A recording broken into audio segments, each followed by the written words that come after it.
It's always a pleasure to be here.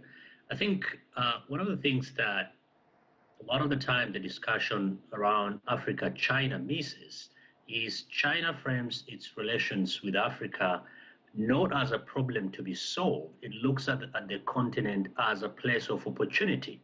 So a lot of the time when you view people who really do not follow what China-Africa relation is, that is what they tend to miss. Over the last few decades, the last few years now, across five secretaries of states, including the current Secretary of State Blinken, who's visited the African continent on his maiden tour. The track for most of these visits are largely, the soundtrack is largely China.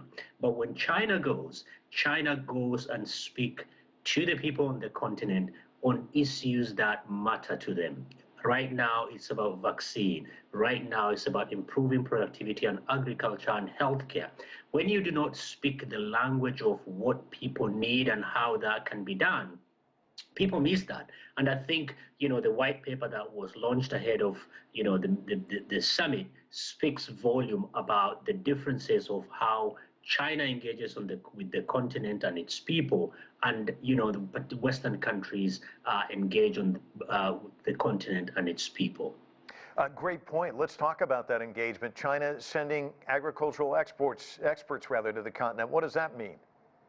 That means, by and large, this is a continent that there is tremendous amount of opportunity in terms of agricultural production, technological leapfrogging to be able to feed itself and export. If you look at the amount of land that is available, if you look at the freshwater bodies that is spread across the continent, you have the Nile River, you have, Lake Victoria, you have, the Congo River. All this requires an opportunity for it to be harnessed to provide the food security. This is a language that everybody on the continent understands, and that is where China is putting, its money, in this case, its technology and its power in terms of trying to address a chronic need on the continent.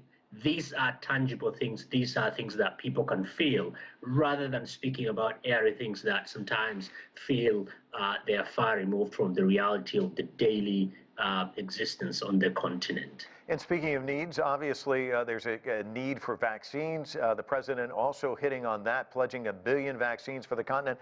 Not just that, also talking about sending medical teams to the continent as well. I think one of the things that people forget is, the relations between China and Africa, particularly around medicine, it's been around for the last, since 1960s, when the first batch of, health or medical workers were sent to some of the remote parts of the continent, particularly in the western part of the continent.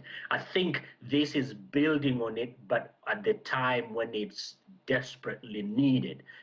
When you have the vaccine and you do not have adequate, well-trained manpower to be able to, put those vaccines into people's veins, it becomes a problem. And China, again, is moving, with time and addressing a need where it's required. You're not just sending, 1 billion doses of vaccine, but you're also sending health workers, building on an older relation that, China has with the continent. I think that is what development or, shared prosperity and shared future, not just future, but also shared now is all about. And that what makes the China-Africa relation stand out. You talked about the trade volume figures, but that is not built on a vacuum. It's built on this.